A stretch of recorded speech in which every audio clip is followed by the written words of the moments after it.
Welcome to Penrose Learning, where we make understanding easy. You start by prepping the device. Make sure battery saver is off and cellular data is active so the hotspot can share internet. Next, open Settings and go to Network and Internet or Connections, then Hotspot and Tethering. You tap Wi-Fi Hotspot to reveal the SSID and password fields. This is where you set a clear name and strong password. Once done, toggle the hotspot on so the phone begins broadcasting. This first step gets you ready for other devices to connect securely. You now lock things down and optimize performance.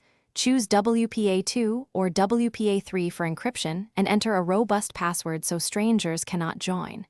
Then set a maximum number of connections. 5 is a common safe limit to avoid speed drops. Make sure to pick the appropriate AP band. 4 GHz for better range or 5 GHz for faster throughput when close by. Once these are set, enable client control if available so you can remove devices. This prevents accidental data use. You complete the setup by connecting a device. Pick the hotspot SSID on the client, enter the password, and confirm internet access.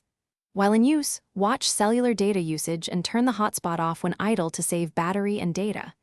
If clients cannot connect, first toggle the hotspot off and on, then restart your phone. If that fails, switch the AP band between 2, 4 and 5 GHz and recheck the password. This single troubleshooting tip, restart then change band, often resolves common. Thanks for watching. If this was helpful, leave a like and consider subscribing. See you next time.